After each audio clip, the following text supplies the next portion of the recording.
We continue to call for the UN Security Council, the multilateral trading system, and the international financial architecture to be realigned, to be reformed, to make them more representative, more agile, and more responsive to today's global realities.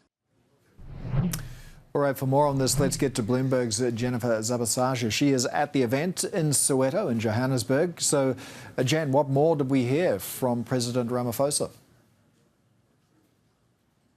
Yeah, Paul, it's still early in the morning here, so not too much activity, but we're expecting it to pick up later, especially if you consider a lot of the foreign ministers who are here. We have been told that of the member states and also the invited guests, there's about 35 foreign ministers who are actually here. We saw some of them start bilaterals yesterday. There's some more planned today. And as you were just saying, yes, President Ramaphosa wants to continue on business as usual, despite the representation of Secretary of State Marco Rubio. And we just heard a bit of the priorities that he has there.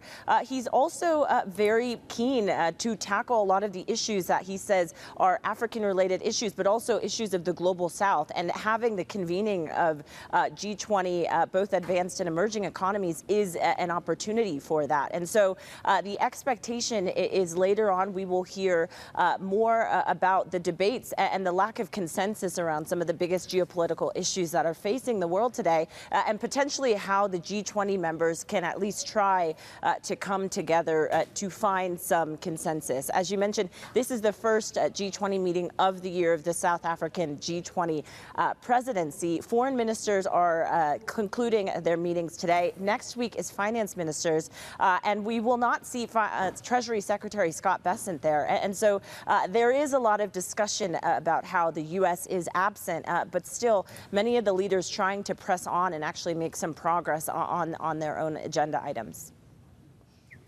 So without the U.S. there, does this snub have any impact on the agenda? You know, it's interesting, Paul. Many people are saying, you know, as you were saying there, business as usual. They don't want to call it necessarily a boycott, because we will see some U.S. representatives here.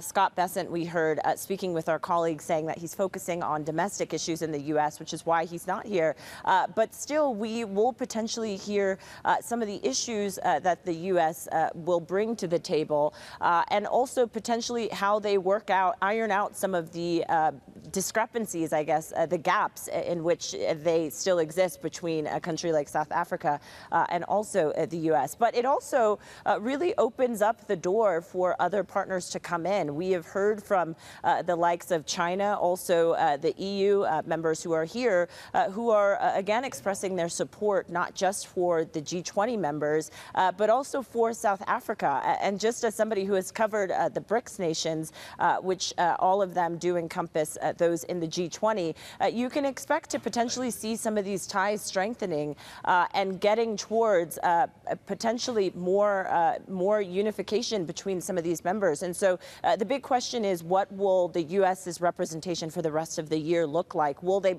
continue to retreat from multilateral institutions and convenings like the G20, or will they eventually come to the table? And so that's the big question. But President Ramaphosa trying to say we are still here and pressing on and addressing the issues that we intended to address. And last thing, Paul, I should note, South Africa has to hand the presidency of the G20 over to the U.S.